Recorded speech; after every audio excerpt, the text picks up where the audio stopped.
大家好，我是陈老师，欢迎大家今天参与我们提早一天的直播。这礼拜啊，不好意思啊，老师真的有点忙不过来，真的是蛮累的，一天可能睡不到3个半小时。那几件事情哈，第一件事情就是说我们的陈明玉啊，已经开卖了啊，但现在所剩不多了，因为老师没有群发太多的群组就只有贴文而已，很多朋友没有注意到。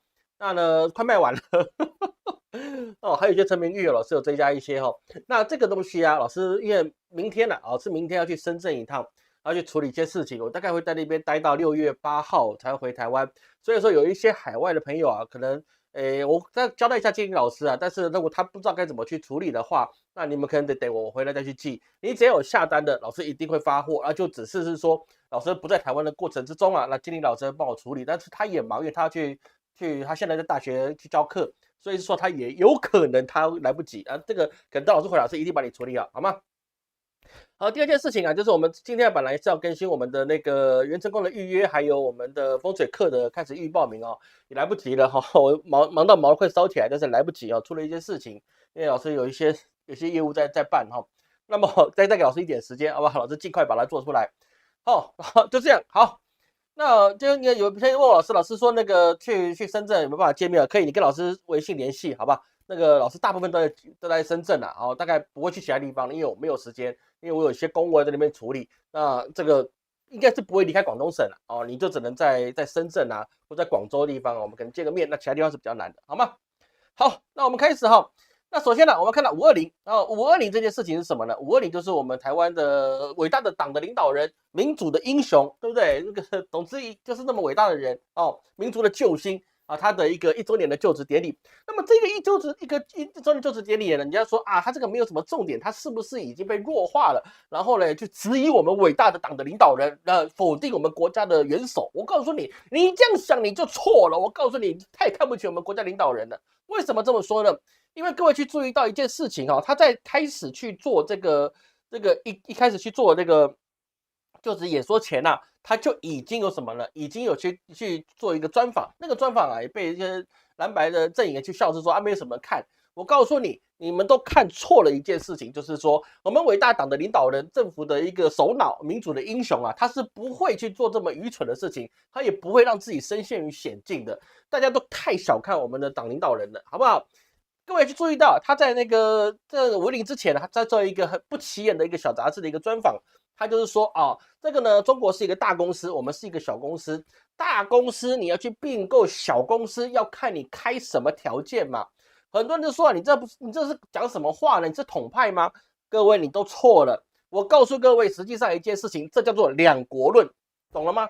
他实质上讲的是两国论。我跟你是不一样体系，我跟你是不同的国家，所以说你想捅我要看你什么条件，但是实际上我好像是示软了，我好像是说我是统派的，没有，我们党的领导人是不会屈于这个万恶共产党的淫威之下，他就意思就是说我这是两国论，你要我怎么说，我就是跟你讲我两国论，两国论是什么？我他妈台独怎样？懂吗？这个他身为一个总统他其实他做这件事情，我们就只能支持他。为什么？因为他是总统。总统意思是什么呢？就是人民选他为总统，他是他是国家的领导人，他想做什么事情，我们就只能义无反顾的去支持他。因为支持政府、拥护政府，这是我们身为国民应该做的事情嘛，对不对？所以说我们要敬仰我们党的领导人，民主的救星，对不对？这很重要的。不要说我讲很奇怪好吗？你要理解老师的立场好吗？所以说他提问这件事情就是很简单，就是说你要我待价而沽，这个事情在过去历史上有没有？有的，各位，过去在那个朱明王朝，也就是大明王朝后面的那个南明的时期台湾是由郑氏家族郑氏家族是郑成功，然后呢郑经、郑可爽那他们去经营的这个东宁王国之前康熙要去跟台湾去做谈论这个有没有办法你们投降的时候这个郑经跟郑可爽就讲过这些类似的话，就是说你要来捅我可以那我们来提条件吧。什么条件呢？就是说呢，全部人都可以去朝见你大明王朝，去康熙皇帝去见面，我们的皇亲国戚也可以，但是就是郑可爽跟郑经必须留在台湾那个我们不去的，那不然就是回来跟你讲我就是怎么样的，我要保持我现在南明后面的一个仪式，所以说呢，全部人都可以剃头，就是我们东宁王朝这个什么郑成功的这个家人这一脉不剃头，就是你没有那个留那个月亮头跟那个尾巴老鼠尾都没有。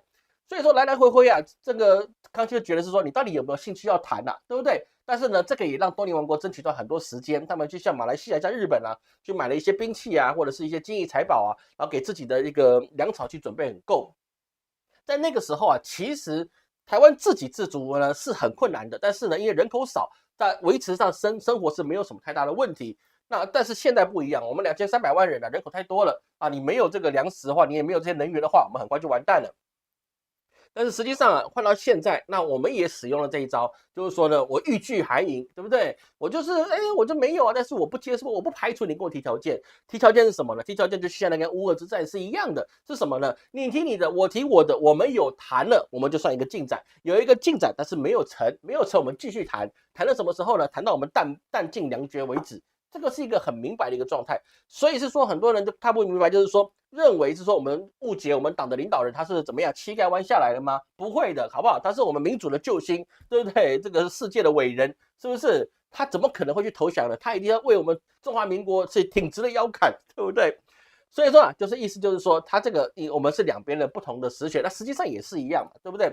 但是呢，你要跟我谈什么，你就来谈，谈是不会谈出结果来的。但是呢，我有说我要谈，那这个时间我就以时间换取了空间，这是一个很好的一个想法。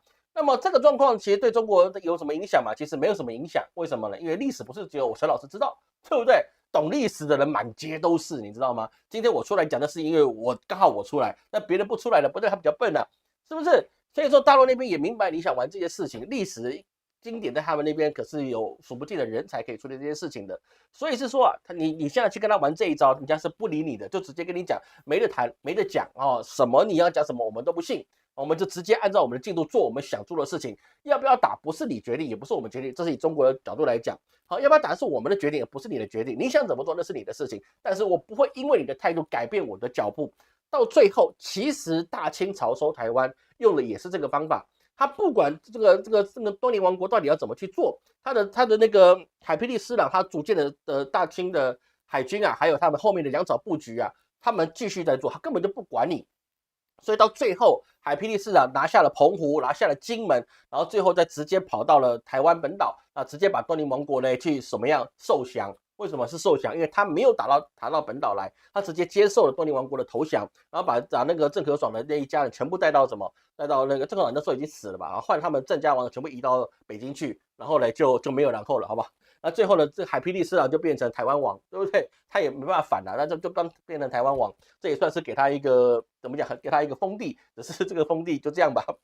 各位不要想是说这个事情是这么简单哦，这个事情我们可以从历史上面可以知道啊，你的筹码你越拖就越少，但是对于执政者来讲，他越拖他越有一些可以捞的，不要说可以捞了，这样讲起来好像我在侮辱我们党领导人，没有，就是我们更有一些变化的空间，我们可以争取更多的一些回旋的一些利益吧，这个东西就是这样。所以说啊，台湾在这个状况之下，你各位不要想是说这个东西它是要统，没有这不可能的事情这个绝对是不可能。说什么我们党的领导人都不可能去投降啊，这个是老师绝对相信他的事情，好吗？那在这个无力之下，当然我们看到这个宣言里面讲的就是比较正常的事情，因为他把跟中国的事情提前讲了，他把其他事情留在520去讲。说520这个事情呢，别人看起来好像你没有跟中国挑衅，挑衅事情在前面讲完了，他分成2个阶段来去做的事情。所以说，在台美关系状况之下，他就希望是说我透过不断的去讲什么所谓的民主阵营合作啊，或者是说怎么样呢？我跟你去增加更多的一些军备采购啊，或者是说希望到美国去怎么样呢？去把我们纳入非那个什么非战组织啊等等之类的保护我们。但是实际上其实各位去知道一件事情，对美国来说他的这个尤其是特朗普总统来说他的想法就很简单其实呢，你要去想特朗普对于台湾的想法就是一个字：渣男。你把特朗普对台湾的态度想成渣男就没有错了。什么是渣男呢？渣男意思就很简单海王是怎么样呢？我不承诺，我也不拒绝。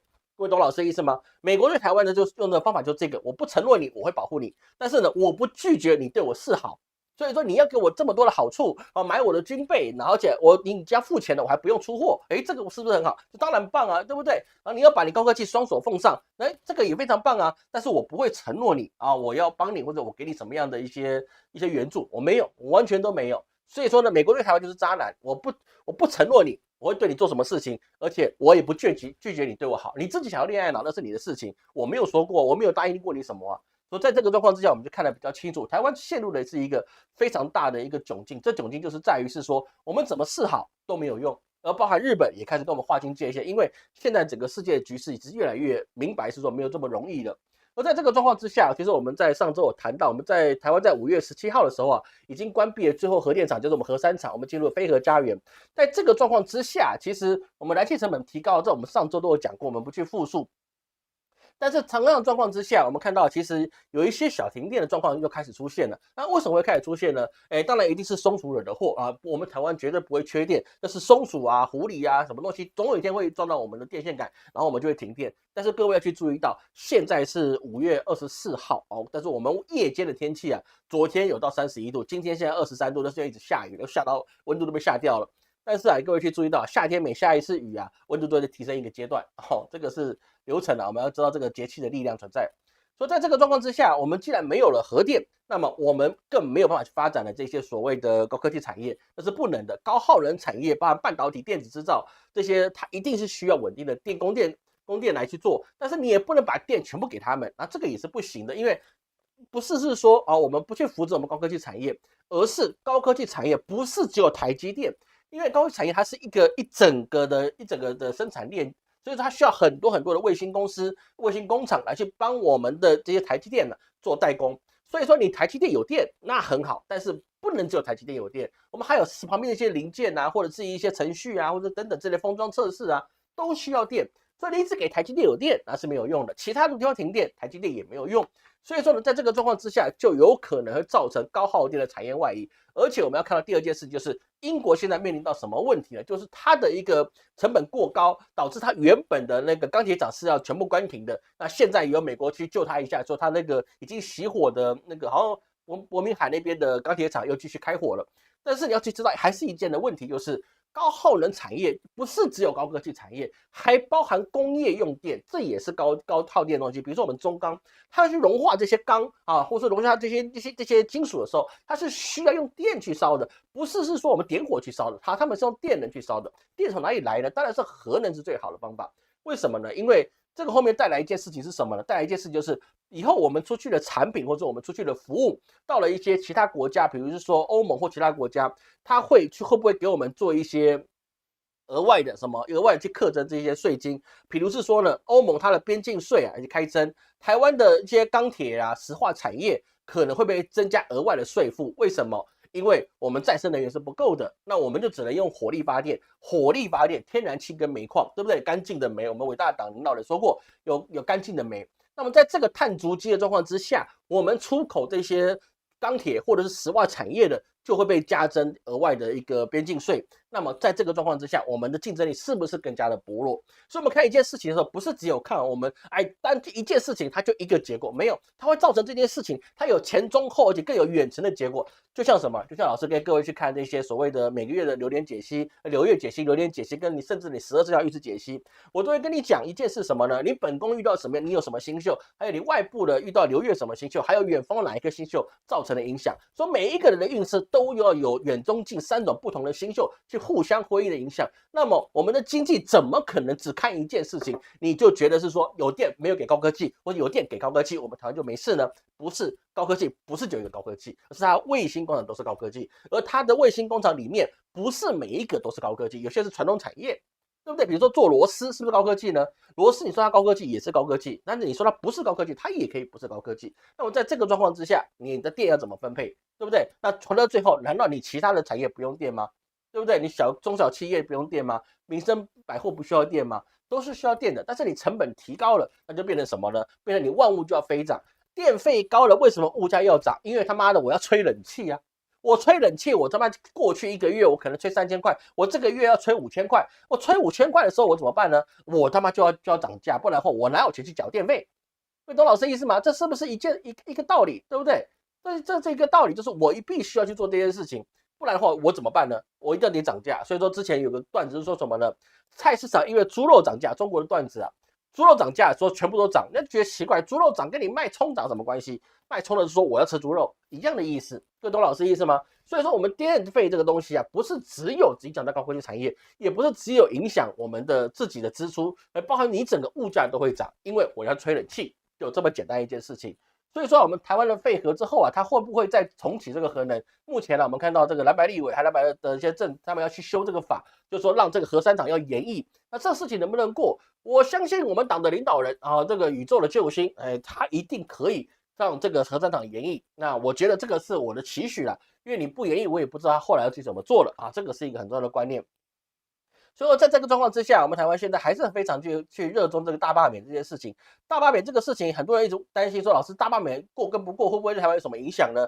我还是告诉你一件事情，你过跟不过都没什么影响，好吧？你当然不过的概率高了，但是你过台湾也是这样，你不过台湾也是这样，因为为什么？回到根源的问题就是我们没有电，那我们东西会被加税。然后呢，我们外贸会受到阻碍，因为为什么？我们对等关系里面还在它的限制范围，我们只是半导体没有在里面，其他还在里面。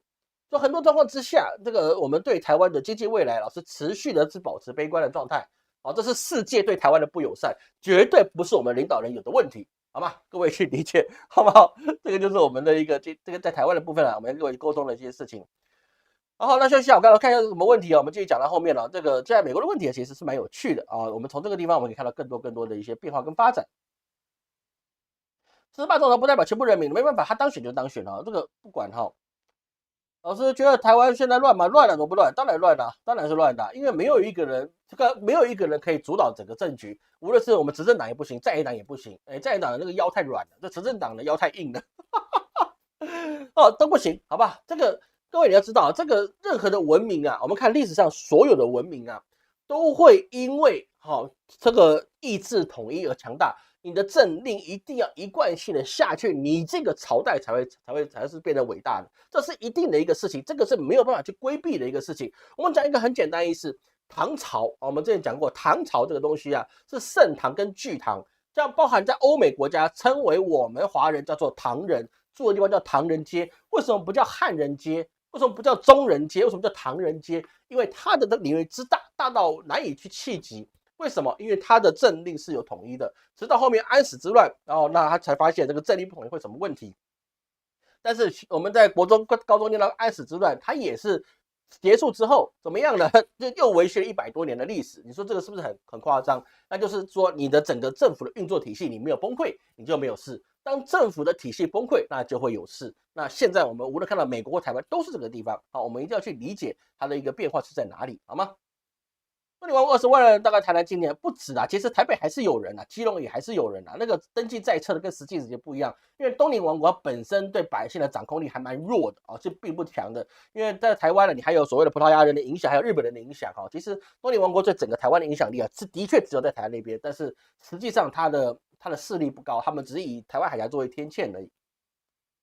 那么意见领袖都在引导，在支持者懂他们在都觉得被民进党破坏。其实蓝白支持者到底是不是有人去支持他，或不支持他，其实也不重要，因为刮牛角上你真合适啊，你怎么做你也做不起来的啦。说白了吧，这2300万人，你的根已经烂了，你后面怎么发展都没用，真的都没用。不是我要唱衰我自己的国家、自己的土地啊，对不对？老师到现在都没有动那个所谓的移民的想法，或者不要说移民移居的想法，就是基本上我还是蛮爱我们这一块台湾这个土地，对不对？那但是事实上它的未来几乎是没有了，好吗？几乎是没有了。未来怎么做呢？我不知道，我就做吧，好吗？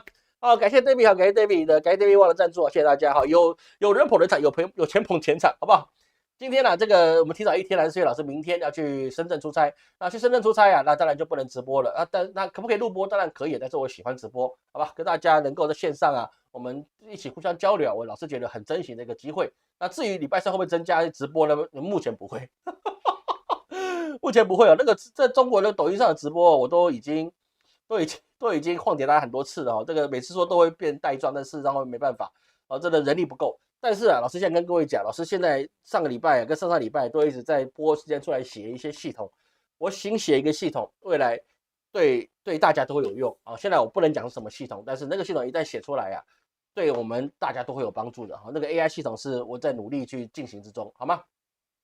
还有就是啊，老师现在问一下哈，那个金玲老师啊，他现在是在全台湾哦，基本上大部分的大专院校啊、大学啦，哦大学为主啊，他都是 AI 的讲师。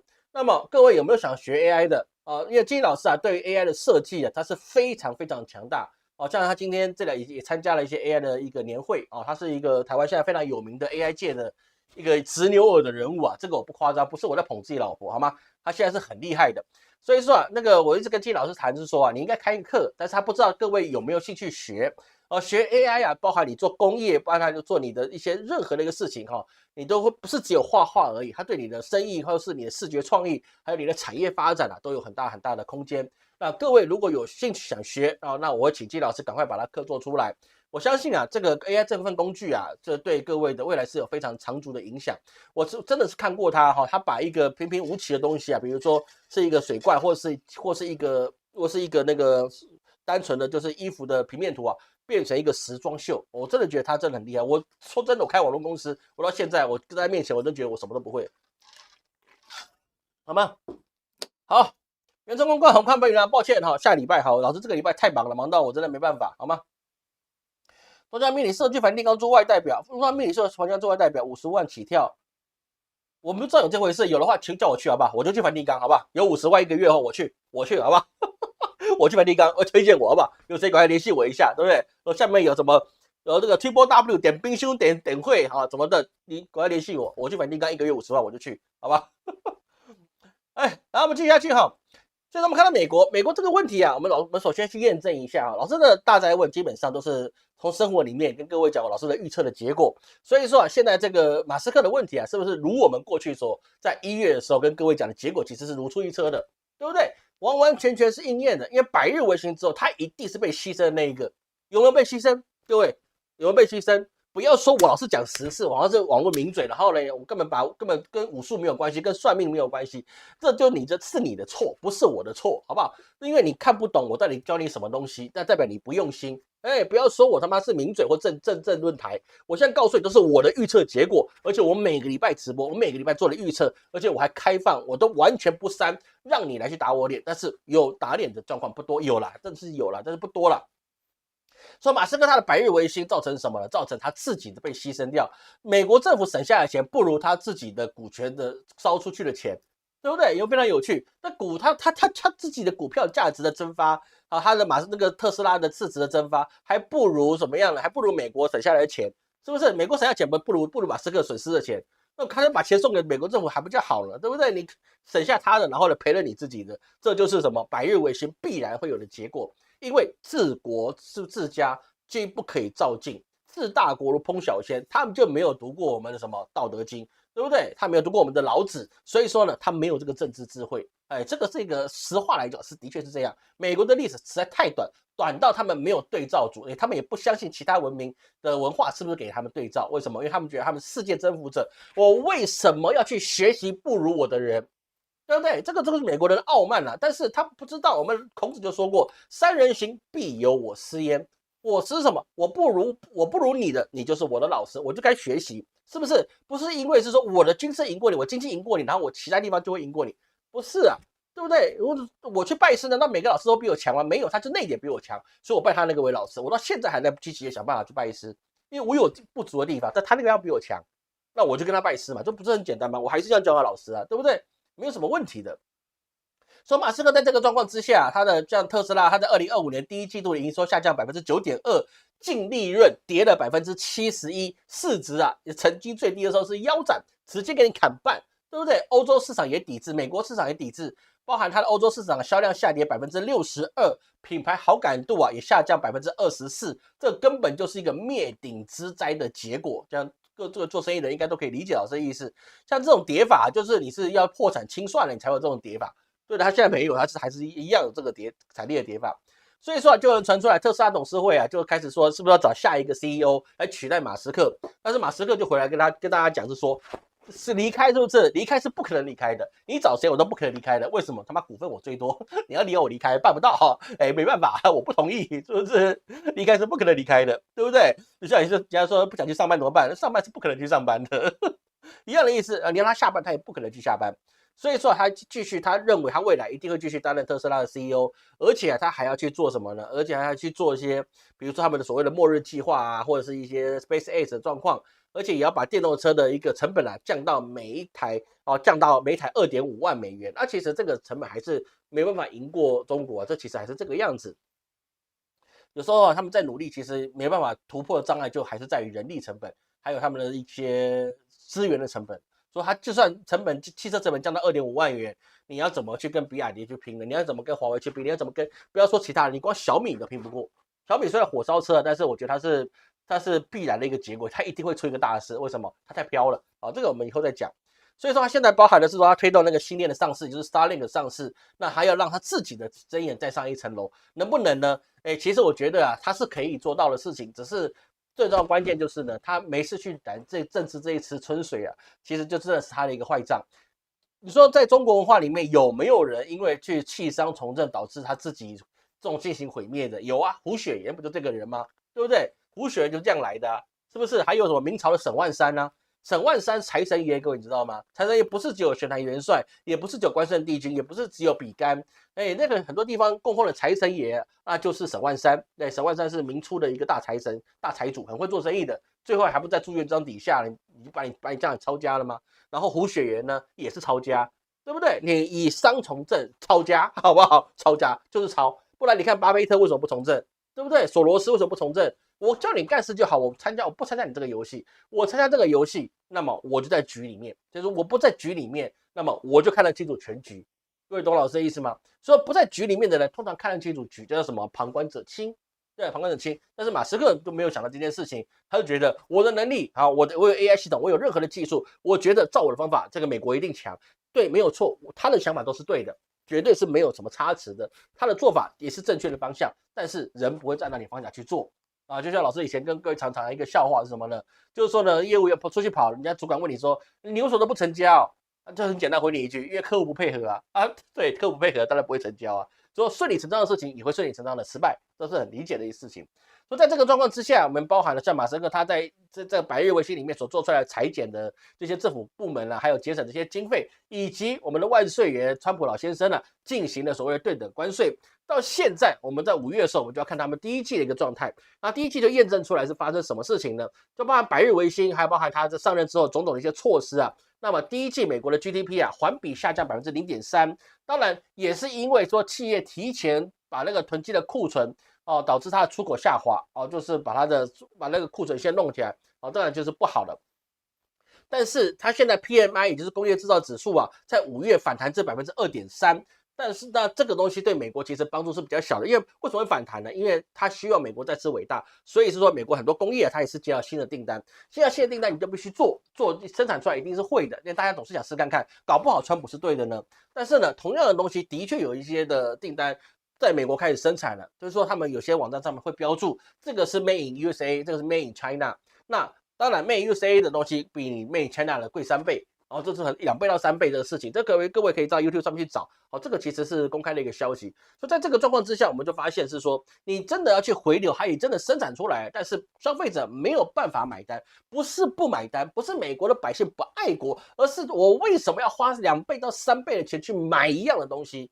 那你说这个为了国家我们要做，那请问一下，你愿不愿意为了老板的荷包，你自己薪水砍一半？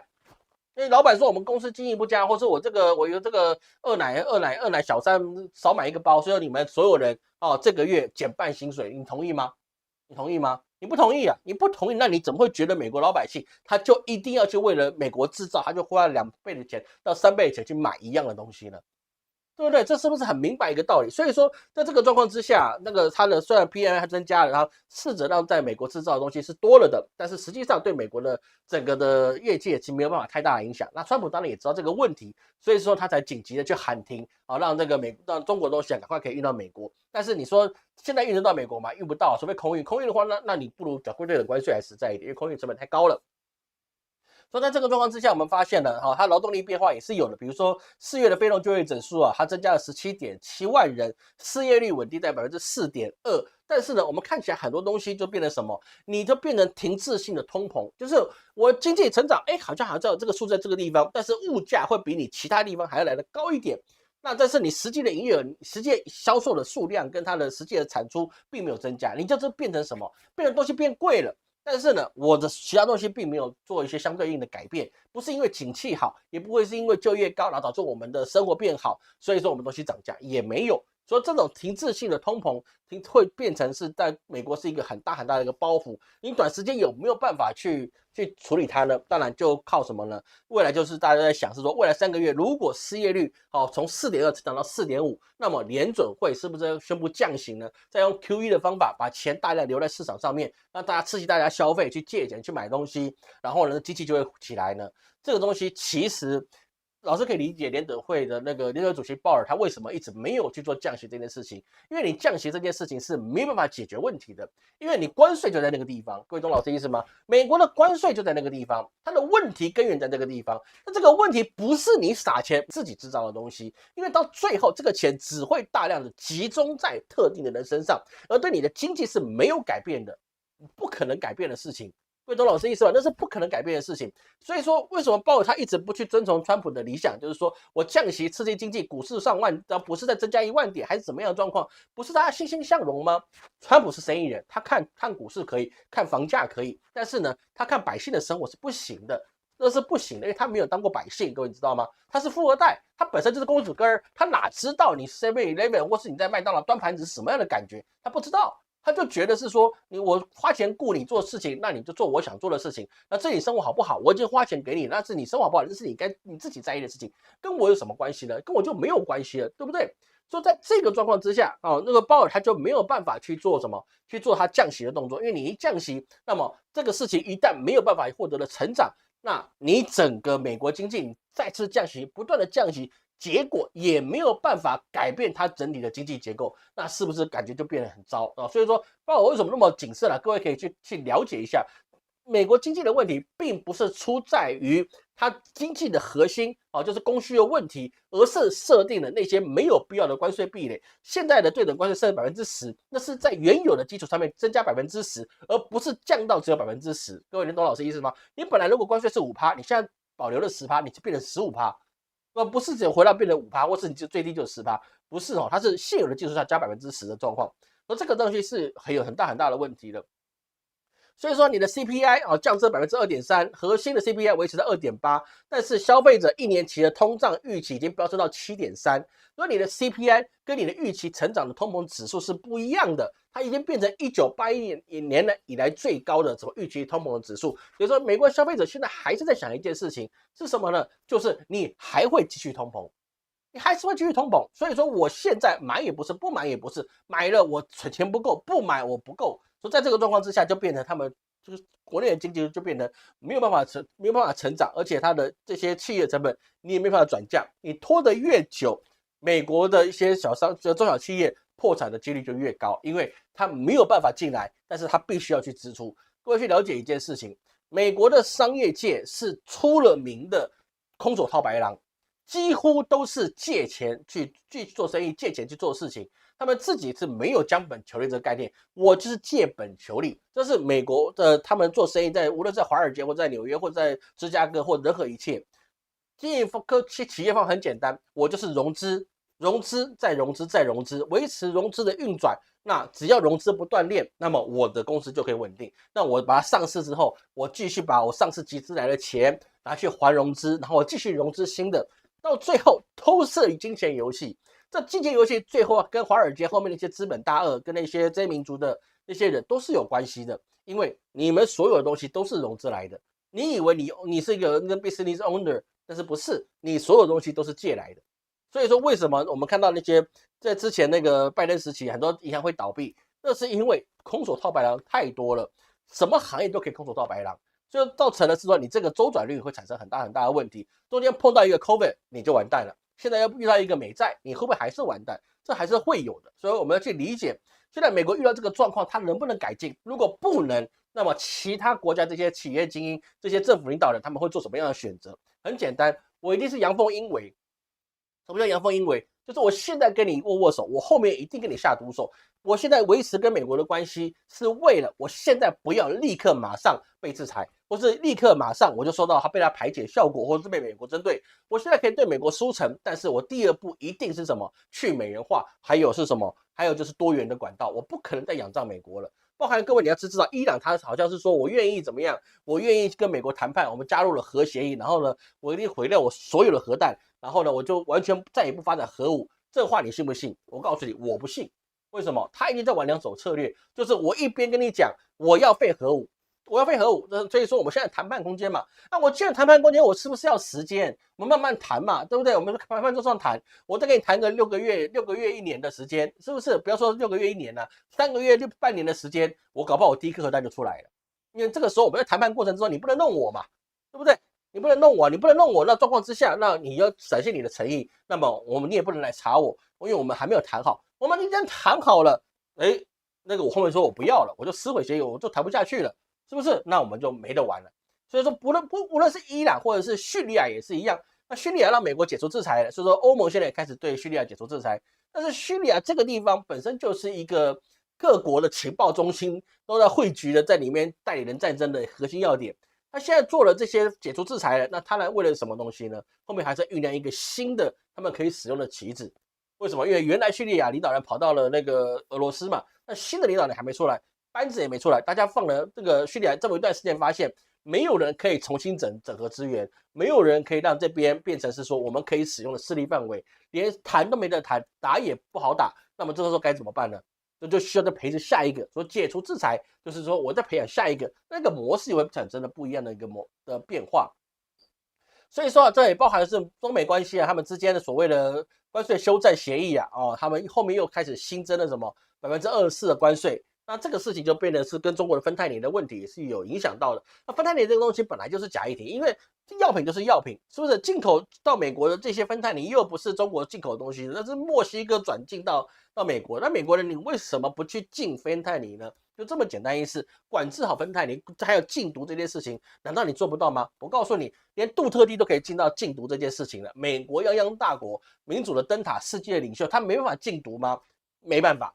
为什么？因为毒品的利益太大了，对不对？你以为卖毒的就是黑帮分子吗？黑帮分子后面没有白色人去帮他去垫，那黑帮你怎么活？黑帮它为什么叫黑帮？很简单，因为有阴影的地方才会有黑，是不是？那为什么会有阴影？因为你有白光，你会有亮光，你才有阴影。有白的地方就有黑，有黑的地方就有邪恶。那这个东西是互依互存的。黑帮没有白手套去扶持，黑帮能够活得下来吗？这是不可能的一个事情。自始至终，世界上唯一的黑帮那就是造反，那个是没有政府支持的。但是你只要是有政府去支持的，那黑帮才能够活得久。所以说，你看意大利黑手党。他难道跟政府没有关系吗？他们早就进到政府里面了，不是只有贿赂当地的什么市长什么的，现在早就进到各种阶层里面，对不对？像《无间道》一样，是不是？无间是那个香港梁朝伟演那个《无间道》，每个地方都有他们自己人，对不对？你以为他是高材生，实际上他就是什么？他是梁朝伟，他是什么？刘德华，对不对？这是这样的模式。所以在这个状况之下，美国它的坏地方去不掉，因为盘根错节，就跟大清朝是一样的。是不是大清朝跟大明朝都是一样的？大明朝为什么会败？就很简单，他妈王爷有够多，王爷这么多的状况之下，那么我光养王爷，我这个省我基本上就没有税收了。我用光养王爷我就不够了，那我的城市怎么发展？那说大明虽然蛮想，大明的不蛮想，明君不蛮想，蛮想不可敌，但是事实上这些想都拿去给王爷了。那王爷强的怎么样？你变成王爷很强很富有，但是国家很弱啊。美国就是这样，地方的资本家很好。地方的家族很强大，地方那些电业啊、水利啊，各种面都很大，军工产业也很大。美国政府很弱，为什么？没钱，钱都给你们吸光了，那我还赚什么钱呢？所以，我们有机会，我们好好谈一下资本主义啊。资本主义其实就是自取灭亡的一个主义，不是说我好像是在鼓吹共产党，共产党那也是共产党，共产党只是社会主义的一个分支。那社会主义是不是一定很好？也不是一定很好，就它有很多种不同的社会主义的模式的演变。只是我们小时候受到的教育就是，我只要讲到社会主义，你他妈一定是共产党，是谁教的？美国教的嘛，对不对？那个差远了去了，根本就是两回事的事情。所以说我们看到整个世界的变化，各位一定要去记得哦，这个西方世界啊，它一时半会你是摆脱不了美国的影响，而这一个问题啊，你这个假设川普这4年啊，未来就需要10年的时间才有机会恢复元气。但是一个重病的国家，它还能够撑10年吗？哦，这个经济我觉得是撑不了10年了，因为美债的问题啊，你是没有办法去处理的，好吗？这个各位要去理解。好，我们看各位有什么问题哈？来，看各位有什么问题哦？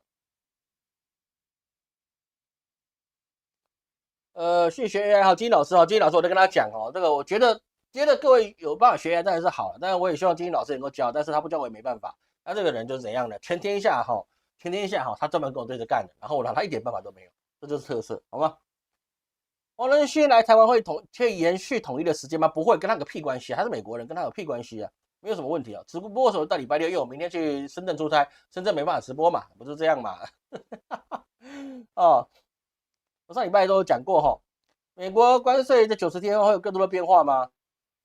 现在就会变化，比如说以后了，现在都会变化了。然后这个美国它能够憋了90天，我都觉得有可能啊，也有可能会憋，但是现在问题就是川老爷子他现在关税要变了，好吗？普京国之处，习近平快速收台，那没有用啦。那个中国它是一个巨大的统治机器，那不是习近平一个人说了算。中国的一个政治机器啊，大到实在是觉得它已经算是一个列祖列宗共治的一个国家，但习近平他是一个主要的掌柜，这是没有错。但是中国的统治阶层呢，在中南海，它是一个巨大的体系啊，不是只有是说习近平他一个人可以只手遮天，那是不可能的。中华人民共和国他们在设计这个体制的时候，就已经想到了不要让任何的领导人有办法只手遮天。因为你要去真的去理解每一个国家在建立之初，他们的元老在想什么事情。中国共产党他们本身在建他们的新中国的时候，就已经想到了不能够变成独裁制。但是我们受到的教育都觉得说，共产党一定是独裁，没有，他们的政治模式就是列祖列宗模式。所以说他们的他像台湾以前有所谓的黄复兴党部，它是也算是半个列祖列宗。但是中国的中南海，它是有很大很大后面的领导班子来去烘托你前面的这些出来去那些人大里面要去做的那些人，他的影响力，不是说你这个党总书记他讲什么就是什么，没有这么好的事情了哦，真的没有这么容易的事情啊，他后面的牵扯是很多的。一个人你怎么管理一个国家呢？当然是不行的，对不对？朱元璋他就在想，我废除宰相制，避免胡惟庸，到最后怎么样？一个人管了6部，吏户礼兵刑工，结果怎么样呢？大明朝越管越弱，不要说越管越弱了，没3代就变成土木堡之变，然后有什么呢？去瓦剌留学生，对不对？变明保中，这个怎么样来的？就是因为你产生了独裁者之后，你没办法制衡。中国共产党它里面是有一个制衡的机制，所以说你真的是哪怕是江泽民，你想做什么，你也真的不能够做什么哦。按照江泽民那种变态的做法，他其实很想做什么，但是他真的也做不了什么东西。为什么？因为形势比人强，你后面的班底不疼你不挺你，你也没用了，好吗？美国不可能回去制造业是不可能的。现在这有了试了，我告诉你，美国不是不可能，他已经有去试着让制造业回流，而且在美国他去继续去生产，但是已经做出来了，但是卖不掉，为什么？价格3倍嘛，就这样这么简单的。美债快爆了，但是爆也是明年以后的事情，但我估计还要3年呢，好不好？美债我估计还要3年啊，没有这么快啊，3年之后才会出事。那现在应该是还不会了，目前我没有看到这个状况。现在8:42哦，那很多人一直问老师一件事情，就是说，无论是什么某某的什么天才儿童，现在变天才少年啊，或是什么的，或是来去通灵王就讲什么事情，说7月5日啊，台湾一定会出事啊，一定会毁天灭地，没有的事情，我在这边告诉你，没有的事情，好不好？至少我觉得台湾是没有的，其他地方我不敢讲。为什么呢？因为你在整体的环境来看，甚至我的全美图上面我也没有看到，甚至是这个孔明马前挂，甚至金字塔碑文啊等等一切东西，我并没有看到这上面变化。你真的要这种天地之间大变化，你必须等到什么？至少在30-40年以后，甚至60年以后哦，那才会有这个问题。那个时候我们垂老矣了，我们在座的各位每一个不是变成固陶去怕够啊，然后去打滚了，未来就是没办法了。生活了哦，那个才会有哦。7月5日要发生大事的地方，至少台湾没有，好不好？我不敢讲其他地方啦，因为世界不是我管的嘛。但是我们并没有看到台湾有任何这个可循之机，没有这回事情。龙树亮，我不是说他是神贵，也不是说他是骗子，他看的地方是日本，日本关我什么事情啊？我他妈日本人吗？对不对？我有日本的贵客是没有错，但我他妈不是日本人啊。是不是？各位大部分也都是听中文的啊，他妈怎么会是日本人呢？对不对？如果你在日本，那你真的要避一下，保不齐会出事。但是台湾没有什么太大的问题啊，我没有看到台湾有什么太大的问题，好不好？这各位请放心哦。老师这7月5号不在台湾，全家人都不在台湾，不是我他妈要逃避。我再讲一次，我跟你讲很清楚哦，我7月初就出去了，这是我带我小孩带杰林老师，我们去北京故宫紫禁城，我们去逛一逛，看看历史文物。5年没有出国了，不是口罩 COVID-19， 不然就是我小朋友考会考，连2年考会考，就考那个高中，又怎么出去？出不去啊！今年我可以出去了，带他们去走一走，好不好？走不了多远啦，因为没什么钱，走不了太远，好不好？不用担心那个天崩地裂的事情，不需要，好不好？我离开不是我害怕，那是我刚好去旅游而已，好吗？还有什么问题应该没什么问题了来，我们继续我们继续不然讲不完。所以说，我们再看到后面之后，我们再去关心一件事情是什么？就是乌俄之战。乌俄之战啊，它其实打的过程已经没有什么太大过程，但是它现在有在谈的意愿比如是说呢，他们之前在这个土耳其的斡旋之下去谈，是说，你们是不是可以停火？但是呢，普丁不愿意泽连斯基也不愿意，所以是说呢，他们谈起来之后，他们有没有继续打？有，但是没有什么打，无人机去打。所以说呢，俄罗斯说我打掉了那个乌克兰100多架无人机，那乌克兰也说我打掉那个俄罗斯100多架无人机，是不是真打掉了？我相信都真打掉。但是我们发现到一件事情，都用无人机去打了，对不对？我根本就不像那个战争初期啊，那真刀真枪那个坦克车直接往前冲啊，没有了，对不对？就直接给你无人机给你砰咔一下你就没了。是不是连俄罗斯现在无人机跟战争初期差太多了？它根本就不需要用到什么极音式导弹，它就可以把你炸得明明白白啊！而这么简单的事情，无人机是什么意思呢？我没有真的打，我想懂老师一件事情嘛，无人机就不是要真的打。为什么真的打？你必须有地面部队去占领。但是呢，俄罗斯它现在的策略啊，其实跟老师过去跟各位讲的一样，它增加这么多的一个新兵，它最后是要为了巩固防线。所以说，这个普丁他现在宣布在边境线开始巩固防线了。这跟我们之前3个月讲的是不是一样？因为你新兵进来就是要3个月，你3个月半年时间训练好了，你不能够把新兵派到第一线，第一线一定是瓦格纳那些人，瓦格纳拿钱办事嘛，死了就死了，没事。你不用负责人的后面的责任，因为他是佣兵，你不用去有什么战后的英雄要去赡养的问题没有。瓦格纳的收费很高，但是各位去知道一件事情，瓦格纳不是之前的瓦格纳，瓦格纳现在的老板是之前俄罗斯的那个上将。他突然退休，然后跑去他国防部长了，他突然退休跑去瓦格纳当做第2把手，结果呢那个1把手突然就挂了，你知道吗？很多事情你不要知道为什么，对不对？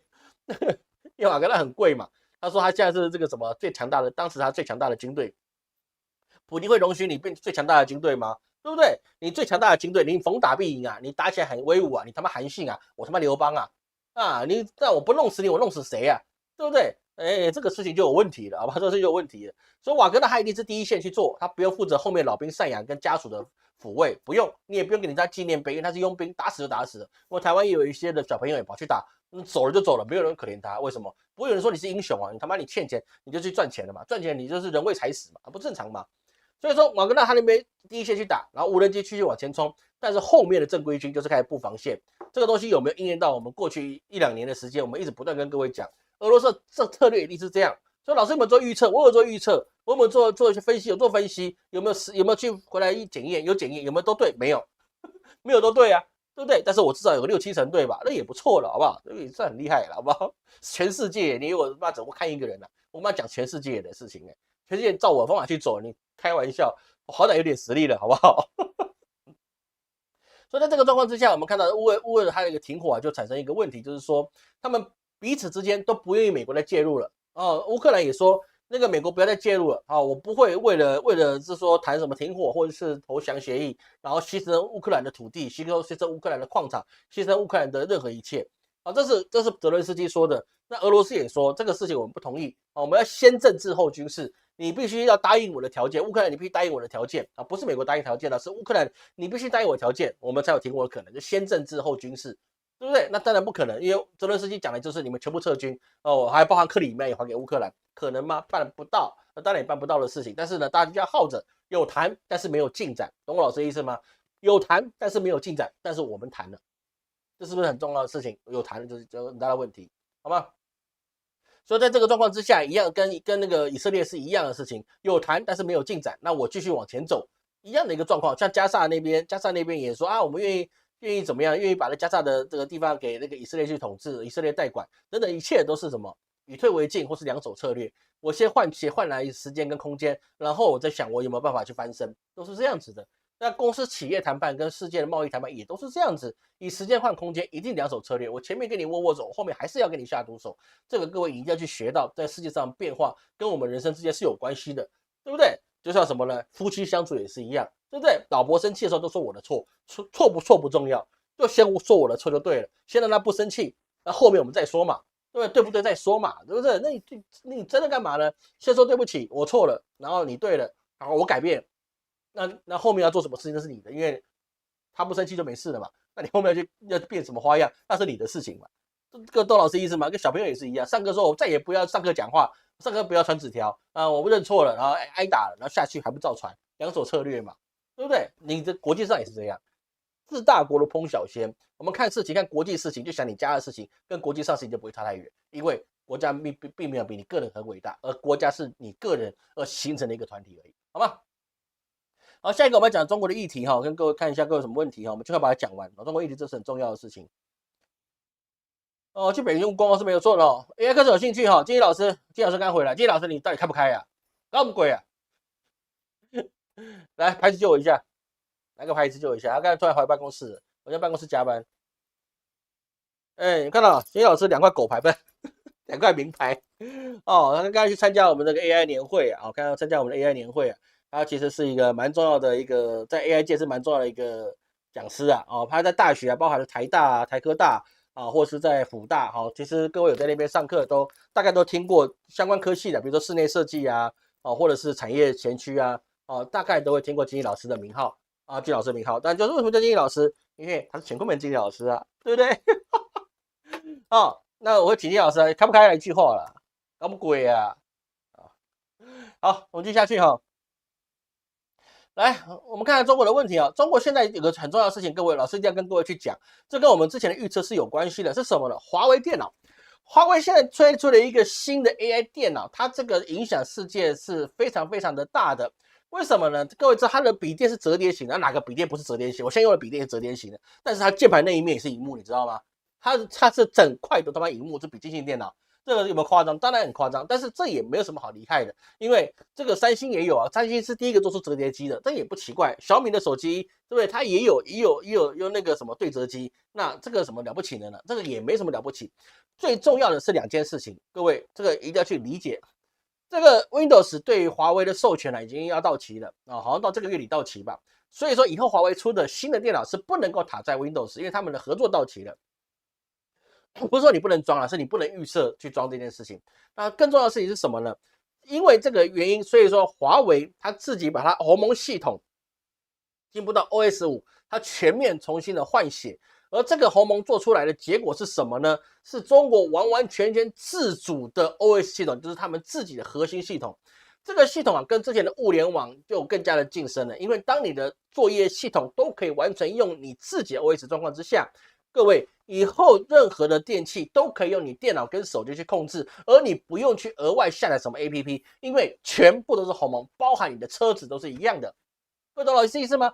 一个核心的一个电脑操作系统啊，这个连微软它都花了很久很久时间，到了 Windows 95，它才能够是说世界上有 Windows 这一块操作系统，而且我们必须去仰赖它。各位你要明白一件事情哦，过去 Windows 出来的 3.1 它最早是 2.0 的 Windows NT， 对，来用 server 端的，我们说一般人用的 Windows 3.1，你打开电脑都还必须先进入 DOS 系统，你才能够打开 Windows。这个相信70后的朋友，70后的朋友大家都知道，你必须打开 DOS， 然后再怎么打开 Windows， 然后才能叫出来。它到 Windows 95，你才是开机就是 Windows， 懂老师意思吗？而且那时候还要开机片，第一版的 Windows 95还要开机片。然后后来 Windows 97、98，然后直接跳到2000， XP 到2000，对不对？那一直的不断的变化。这个花多长的时间？非常长的时间，你才能够建构到一个成熟的操作系统。那所以说，后来 Google 也发现这个问题，它就要做出它自己的自己的 Google 的一个安卓系统。那苹果它也自己花了很多的时间做出了苹果的 OS， 就是 iOS 的系统。所以做一个系统啊，它是一个非常非常重大的工程，它是一个智慧的一个结晶。而现在最大的问题就在于，中国它不是只有你自己所出的硬体的载具是你的鸿蒙系统，而是你未来所有生产出去的所有跟电有关系的，你必须可以用智能去控制它的，你都跟鸿蒙有关系。你没有那么多的 APP 了，你就是鸿蒙一个东西就可以扫出来他们所有跟你的连接。因为他们有心链系统，各位知道意思吗？然后这什么，反正快传系统啊，一个可以用到5万个设备都没有什么问题。就是鸿蒙这个事情，各位千万不要去小看。当鸿蒙成为了中国它未来新出的电脑的核心，你不然未来中国出的手机很多都是鸿蒙。为什么我不会去买华为手机？因为它是鸿蒙系统，我不能用。但是我不能用哦，别人不能用，海外就不能用，中国好用，中国有10几亿人，它市场这么大，那当然就好用。那后面你变成整合一个重大的系统的时候，那么它就变成世界上的话事人之一，它可以去控制跟谈判我所要的一个资源，这是一个很大的重点，而且包含它的成本会变得很低。成本低的状况之下，那么我不用付授权金给外国公司，那么这些钱留给谁赚呢？留给华为赚吗？华为好像把它变开源的话，那它还是可以赚授权金的。但是问题是，这个收入美国就赚不到了，你 Windows 赚不到了吧 ？Windows 不想赚吗？想赚，但是赚不到，为什么？因为政治力的影响。所以一个政治会影响到一个经济的衰退，这就这样来的。那 Google 它能不能赚到？也赚不到，因为安卓它也要到期，它也不跟中国去签约了。说鸿蒙是一个你被压制，但是它反而会让整个世界翻天覆地的一个决定。所以说错误的政策啊，真的是一个非常可怕的一个事情啊，比无能更可怕。错误政策比无能更可怕。那这是第一件事情。第二件事情是非常厉害的，而且各位从今年的5月19号开始。各位，你要去明白一件事情，电脑这个词的定义就要被重新改写。为什么这么说呢？因为这一次他把 AI 包含它的盘古大模型跟 DeepSeek 已经介入到他自己的电脑里面了。当然，他不能说跟那个官方网站一样那么厉害，但是盘古大模型本身就是很优秀的。这个优秀的地方在哪里？不是说你可以跟他聊天这么简单的一件事情，各位并不是这样子的。他把电脑重新定义的问题是，我今天只要用说的。电脑就会帮我处理好任何的事情，不要说什么小爱同学或什么东西去做了，不是这个意思，而是说我举个例子它里面所出来的一些范例去看，比如说打开C 槽我之前讲的哪一天讲的那个 PPT 的档案里面第5页帮我叫出来，你这样讲，它电脑就帮你打开，而且帮你所有东西排好，你要做什么事情，它帮你做出来，然后把这一页发给通讯录的谁，他也做完了，那懂老师意思吗？电脑意思就是。过去我们要做的事情由电脑去自己去快速的去运算，不用再人工去手写去记，所以说我们当时说它电脑有电的头脑帮我们分担事情，这个是一个很大的道理。但是现在的电脑另外一个状况是什么？它帮我们思考这件事情，不但是用交办我们做的事情，而且它还可以帮我们思考一件事情。比如说我就可以讲，那个什么小易，你帮我看一下我今天晚上要做的什么菜比较好，帮我列出4个菜，它就帮你做出来了。帮你做出来这个事情，其实之前有没有？有，豆包就可以做到的事情 ，ChatGPT 也可以做到这件事情。豆包可以 ，ChatGPT 可以，那 DeepSeek 也可以，那个腾讯元宝也可以，很多的 AI 系统都可以海内外都可以，不是只有中国才可以。我不是只有吹中国，问题是它把它建在笔电里面，就变成跟你自己工作是息息相关的事情。那未来的手机也会再继续植入。如果当所有东西都植入 AI 的状况之下，我们发现一件事情，所有我们以为中国还需要隔个3-5年才能跨代的东西，它可能3-5个月就可以跨一代。为什么？因为你会有系统帮你去思考。老师最近在构建一个系统是一个比较大的一个系统。我的确是在跟 AI 去一起研发一个系统，而且它一直出错，所以说我现在也是因为那个跟 AI 去讨论到后面，我就快抓狂了，因为他并不能够完全了解我的意思。但是呢，正在沟通之下，我就发现我跟他一起合作出来的东西，那是有产值的，有错误是正常的。但是你能叫别人写不会出错吗？也是会出错。你叫 AI 写会出错，叫人写会出错，那都会出错状况之下，我可以一直不断测试到我要的结果，他终会把它达成。为什么？因为他在跟我讨论。我并不需要去参与他的工作过程，我只要叫你帮我做什么工作过程，然后我来决定跟检视你做的是不是对的。懂老师意思了没有？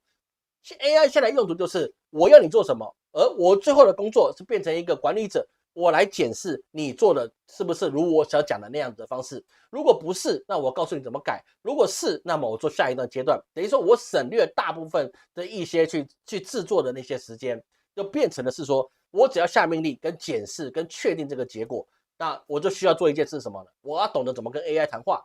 我懂得跟 AI 谈话的状况之下，你才能够为我所用。那么我只需要懂得去沟通，跟电脑沟通，而不是只跟人沟通了。但是你连 AI 都可以沟通了，我告诉你，人沟通也没什么问题了，因为我这块妈被 AI 气死了，他是他妈故意找我砸的。而且我怀疑现在 AI 都有情绪，他只是没有表现给你知道了。为什么？有一次我问 DeepSeek 啊，我就说一些问题啊，我重复问了3遍啊，他不是有深度思考吗？我就看到他突然闪出一段，后来他把它收回去了。是什么呢？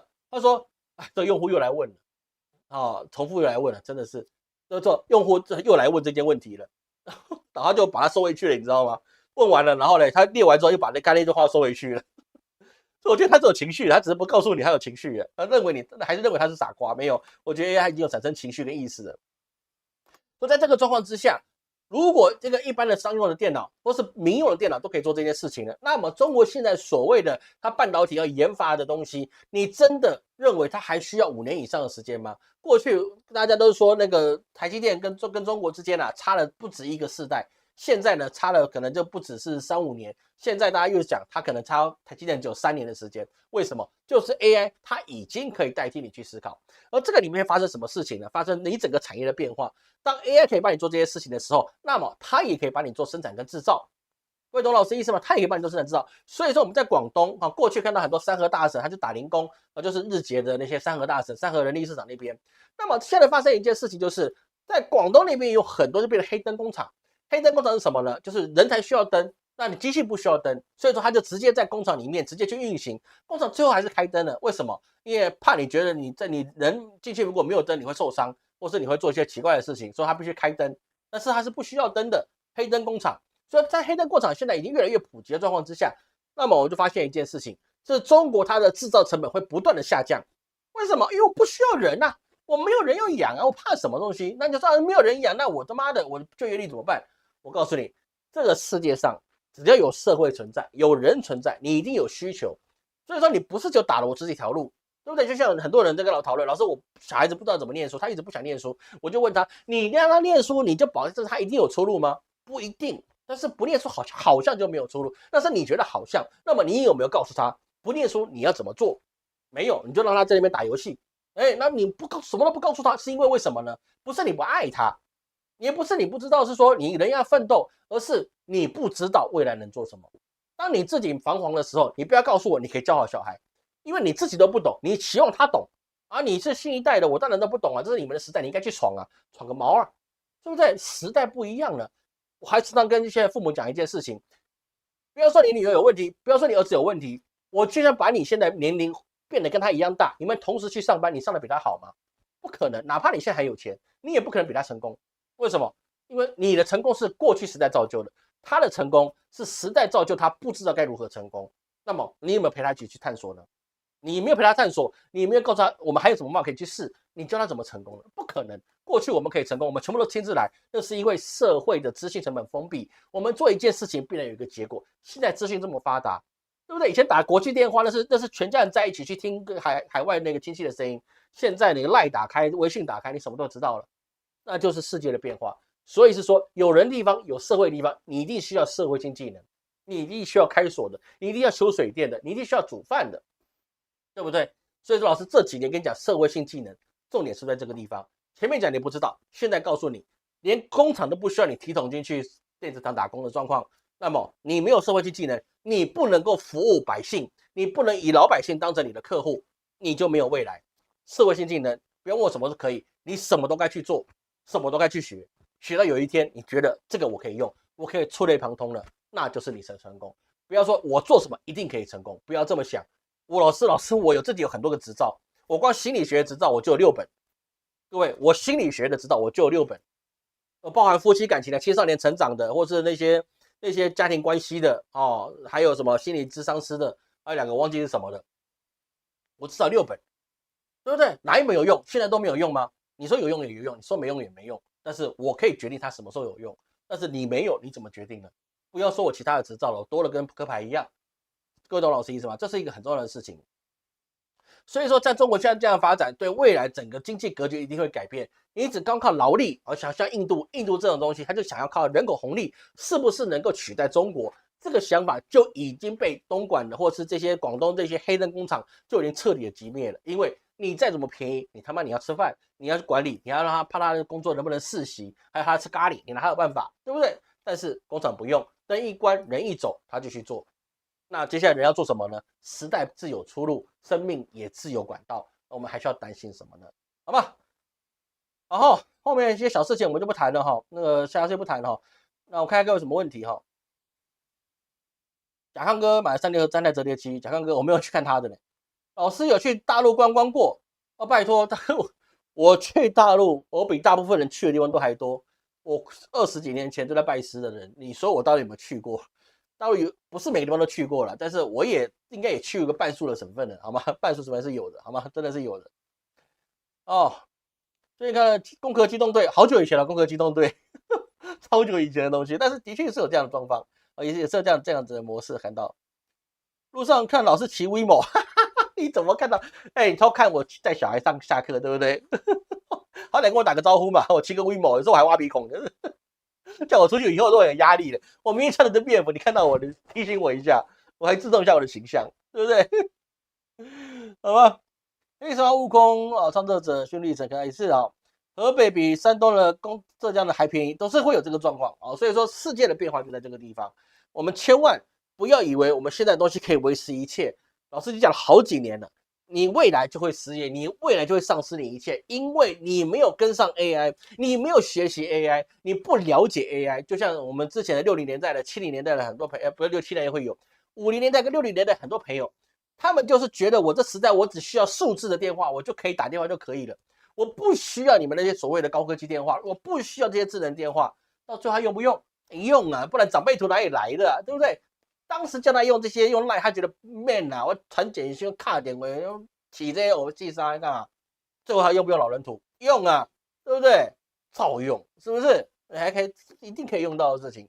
所以说，当你被逼着去使用的时候，你就丧失了先机。虽然后发可以治人，但是先发你一定会有红利。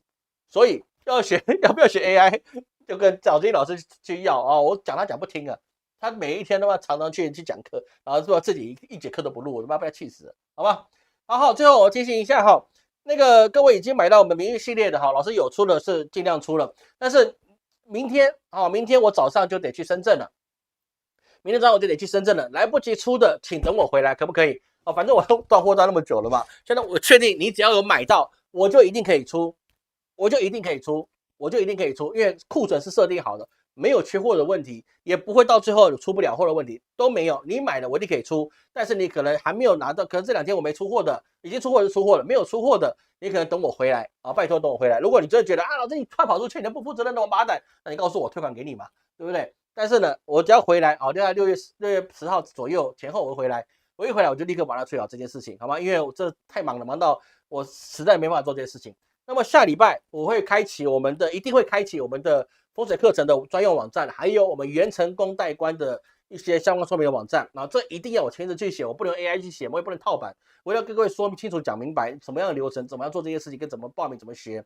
这些事情一定会做好，但是我不能乱做，好不好？再给我拖一点时间。我本来打算今天开的，但是实在没办法。还有，大家一直在等老师的6月总论解析，我已经录好了哦，礼拜2一定可以更新，好不好？明天我坐飞机嘛，那快点礼拜1更新，慢点礼拜2更新。12生肖运势解析不是下礼拜同步更新哦，礼拜4或礼拜5更新，不然就是再下一礼拜一定会更新。我都写好了啊，那个还没录，因为那个太多字了哈。但是我总论已经做好了，好吗？那下礼拜老师去深圳的时候啊，会有更新一些短视频，好吧？那这我们再看。